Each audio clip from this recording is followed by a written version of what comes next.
मेरे वालिद पॉलीबस कोरियन थे और मेरी वालिदा मैरोपी डोरियन थी। मेरी परवरिश बहुत ही अच्छे ढंग से हुई, लेकिन एक दिन एक अजीब सी वारदात हुई, या फिर शायद मैंने उस वाक़े को जरूरत से ज्यादा अहमियत दे दी। वाक़या ये था कि एक दिन मैं चंद दोस्तों के साथ शक्ल मनोशी में मसरूफ था। शराब के नशे में धुत मेरे दोस्त ने मुझसे कहा कि मैं पॉलीबस का बेटा नहीं हूं। यह सुन के मेरे दिल को बहुत तकलीफ पहुंचा, लेकिन मैं बर्दाश्त कर गया।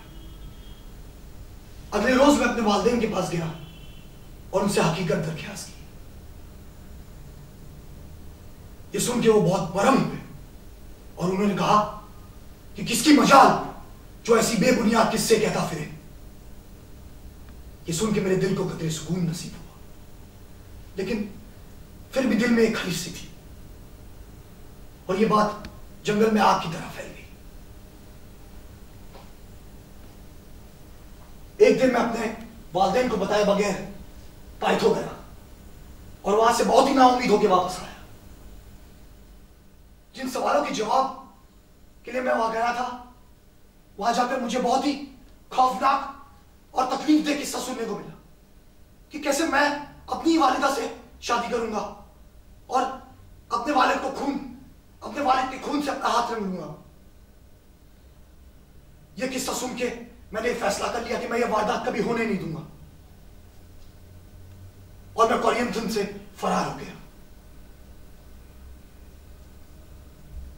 गर्दिश आफाक मुझे उसी जगह ले आई जहां लाइस की जिंदगी मौत के आगोश में सो गई। मैं सच कह रहा हूं रकास्ता, जब मैं वहां पहुंचा जहां 3 रास्ते मिलते हैं, मैंने एक सरदार को देखा और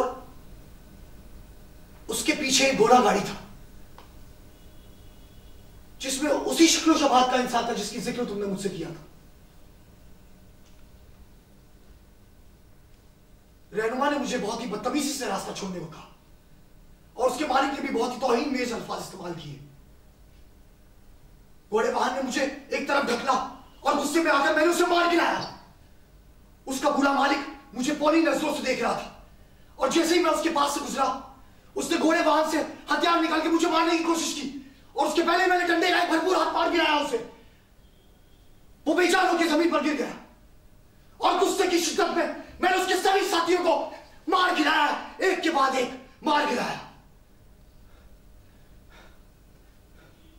अगर उस मकतूल अजनबी की रगों में बहने वाला खून लाइस का था, तो मुझसे बदनसीब इंसान इस दुनिया में कौन होगा? वो मैं ही हूं, मैं जिसे कोई शख्स बना नहीं देगा, जिसका नाम कोई नामो बयान नहीं करेगा, जिसकी दी हुई बद्दुआ मुझे में लग जाएगी। मेरे इन नापाक हाथों ने उसके शरीर के हाथ को छुआ।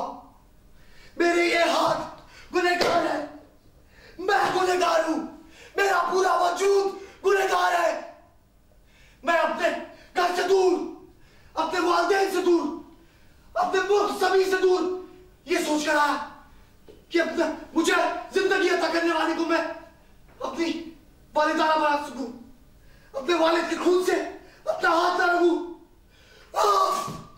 कौन है वो जालिम देवता जिसने मेरी ऐसी तकदीर लिखी?